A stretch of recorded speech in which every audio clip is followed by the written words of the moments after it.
नमस्कार। ट्विटर के संस्थापक और उसके पूर्व सीईओ जैक डॉर्सी का एक बयान इन दिनों काफ़ी चर्चा में है।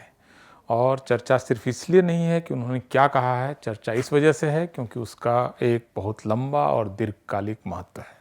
सबसे पहले तो आइए हम उनका बयान सुन लेते हैं जिसको लेकर इतनी सारी चर्चा है।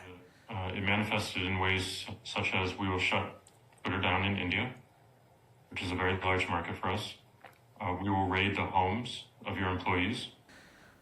बयान मोटे तौर पर ये है, वो ये कह रहे हैं कि जिस समय भारत में किसान आंदोलन चल रहे थे उस समय ट्विटर किस तरह से उसको दिखाए, इसको लेकर सरकार ने कंट्रोल करने की कोशिश की, उनके ऑफिस बंद करने की धमकी दी और साथ में जो कर्मचारी हैं ट्विटर के उनके घरों पर छापे पड़े। तो एक तरह से भारत सरकार ने और उन्होंने इसको भारत में लोकतंत्र के होने या न होने से जोड़ कर देखा है। तो ये जो बयान है इसको सिंपल तरीके से अगर देखें, सीधे तरीके से देखें तो ऐसा लग सकता है कि एक अच्छा बयान है, विचार और व्यक्ति की स्वतंत्रता होनी चाहिए और ये दुनिया भर में जो डेमोक्रेसी है, जो लोकतंत्र है, उसका एक तरह से फाउंडेशनल स्टोन के तौर पर इसको आप देख सकते हैं। कोई भी कह सकता है हाँ, विचार और व्यक्ति की स्वतंत्रता होनी चाहिए। लेकिन इस मामले को थोड़ा सा कॉम्प्लिकेट करके देखते हैं, इसको थोड़ा सा इसकी जटिलताओं में जाते हैं कि ये बयान क्या कह रहा है। देखिए, पूरी परिस्थिति, पूरी परिघटना क्या है। भारत सरकार संसद की सम्मति से, उनके अप्रूवल से 3 किसान कानून बनाती है। कानून अच्छे हैं या बुरे हैं इस प्रश्न को अभी छोड़ देते हैं। भारत की संसद जो संविधान के हिसाब से भारत की जो जनता है उसके जो विचार हैं उसको अभिव्यक्त करने का एकमात्र जरिया भारतीय संसद है और उसी में कानून बनते हैं जो पूरे देश पर लागू होते हैं। तो संसद की सम्मति से एक कानून बनता है और इसको लेकर कानून बनने के बाद एक प्रोटेस्ट शुरू होता है, एक आंदोलन शुरू होता है जिसमें मुख्य रूप से पंजाब, हरियाणा और पश्चिम उत्तर प्रदेश के किसान उस आंदोलन में उतरते हैं और दिल्ली आने वाले 3 हाईवेज को वो घेर कर खड़े हो जाते हैं। 4-5 हज़ार ट्रैक्टर्स वगैरह में वो आते हैं और घेर लेते हैं और इसके बाद उनका आंदोलन शुरू होता है। आंदोलन का कवरेज साथ में शुरू होता है और इसमें एक बहुत बड़ी भूमिका जो है वो सोशल मीडिया उसमें एक रोल प्ले करती है, इस आंदोलन को एम्पलीफाई करने में, इसको ग्लोबल रीच दिलाने में, भारत में भी इसको लेकर एक कंसेंट क्रिएट करने में कि जो किसान कानून है वो किसानों के हित के खिलाफ है और भारत के हित के खिलाफ है, जनता के हित के खिलाफ है। ऐसा एक माहौल बनता है जिसमें कि सोशल मीडिया की भूमिका है। ये भूमिका इसलिए है क्योंकि भारत की विशाल आबादी सोशल मीडिया से जुड़ी हुई है और उसका विचार निर्माण में उसकी एक महत्वपूर्ण भूमिका है। आपको मैं एक आंकड़ा देता हूँ कि जो फेसबुक है, सिर्फ फेसबुक, उसके टोटल यूजर्स भारत में 53 करोड़ हैं। भारत की 68% पुरुष आबादी फेसबुक से जुड़ी हुई है। तो वहाँ पर विचार निर्माण होता है, जो आइडियाज़ हैं वहाँ पर फॉर्म होते हैं और लोग वहाँ पर थॉट प्रोसेसेस में इंगेज होते हैं और इसी से आगे चलकर फिर व्हाट्सएप के वो स्क्रीनशॉट्स यहाँ से वहाँ घूमता है। तो भारत की लगभग सारी आबादी जिसका किसी भी तरह से वैचारिकी से, विचार निर्माण से संबंध है, वो सोशल मीडिया उस पर इम्पैक्ट करता है।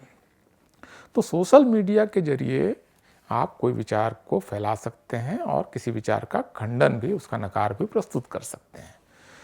तो भारत सरकार को ऐसा लगा, जो कि लगना शायद स्वाभाविक भी था, कि ट्विटर या बाकी जो सोशल मीडिया है वो इस आंदोलन को एम्पलीफाई कर रहा है।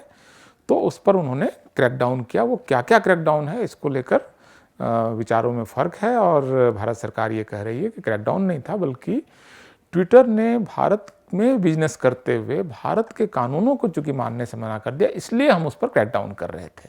तो ये 2 वर्जन्स हैं अलग अलग। इसमें जो हम भारत के सूचना और प्रसारण मंत्री हैं अनुराग ठाकुर, उनका एक बयान भी है जिसमें वो कहते हैं कि जब चुनाव आता है, इस तरह का कुछ होता है, तो विदेशी शक्तियाँ सक्रिय हो जाती हैं। तो ये जो पूरा मामला है, ट्विटर का एक तरह का रोल प्ले करना या सोशल मीडिया का एक तरह का रोल प्ले करना और भारत सरकार का उसको लेकर एक अलग व्यू का सामने आना। इसमें जो चिंता की बात है मेरे लिए वो ये नहीं है कि वो कानून कैसा था, नहीं था, वो कानून रहा, नहीं रहा, आगे फॉर्म में आएगा, नहीं आएगा, ये हमारे लिए प्राइम चिंता का विषय नहीं है।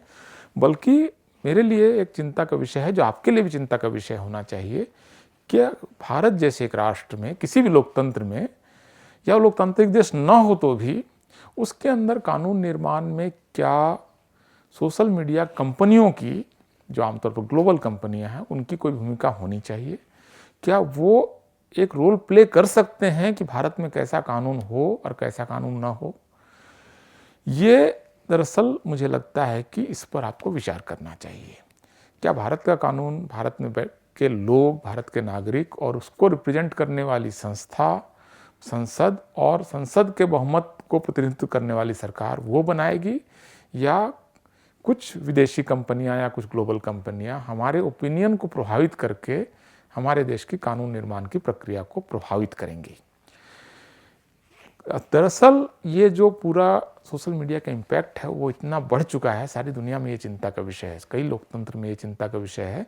और अमेरिकी चुनाव को प्रभावित करने की जो रसिया से और कुछ यूरोपीय देशों से कोशिश हुई थी, इसकी बाकायदा वहाँ जांच हुई है, सीनेट जुडिशरी कमेटी ने जांच की है, इसकी रिपोर्ट जारी हुई है।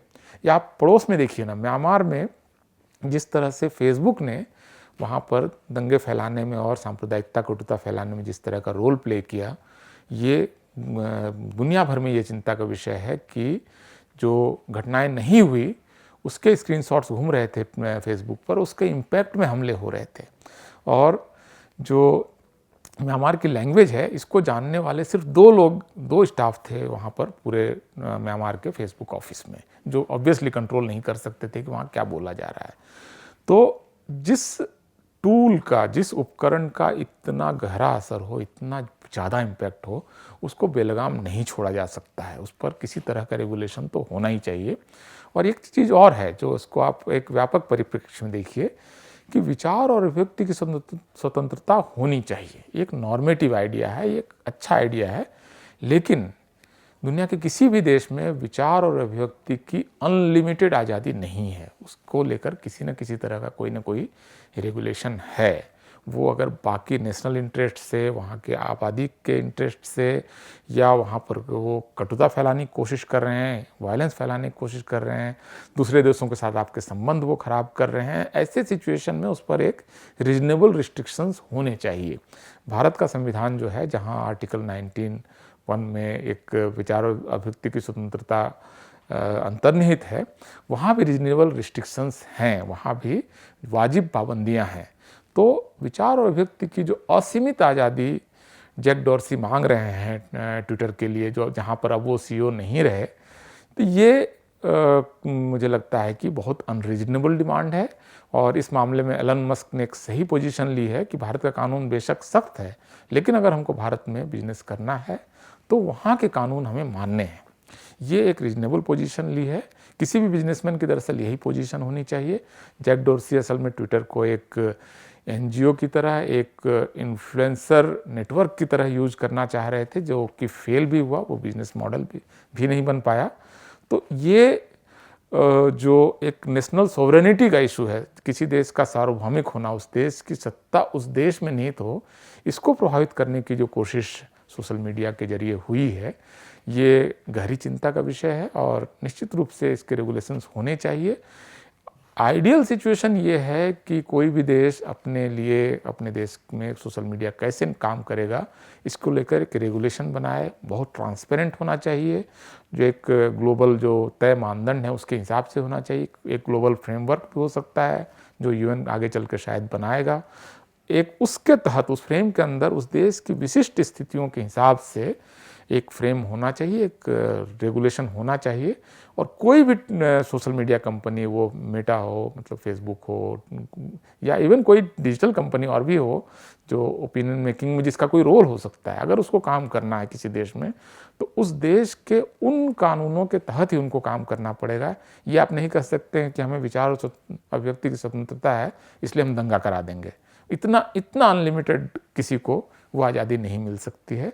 तो जैक डॉर्सी के बयान को आप लोग, मुझे लगता है कि गंभीरता से लें, क्योंकि इसका मतलब सिर्फ एक किसी पार्टी के लिए नहीं है। कल को किसी और पार्टी की भी सरकार बनेगी, केंद्र में सरकारें बदलती रहती है। आप जानते हैं भारत में जो सबसे महाबली माने जाते थे, उनकी भी सरकारें गिरी हैं, इंदिरा गांधी की सरकार गिरी है, तो वाजपेयी की सरकार को जाना पड़ा है। तो कल को किसी और पार्टी की भी सरकार आती है तो उसके लिए प्रॉब्लम का एरिया रह जाएगा अगर इसको सेटल नहीं किया जाएगा। इस मामले में इसलिए बहुत ज़रूरी है कि जो राष्ट्रीय हित हैं उसको सर्वोपरि मानते हुए किसी भी बाहरी शक्ति को भारत की लॉ मेकिंग में उसका हस्तक्षेप नहीं अलाउ किया जाना चाहिए, क्योंकि अगर ये होगा तो भारत की अपनी सार्वभौमिकता, अपनी सत्ता, अपनी ऑटोनॉमी जो है वो प्रभावित होगी। मुझे लगता है कि आप इस पर विचार करेंगे। बहुत बहुत शुक्रिया, धन्यवाद।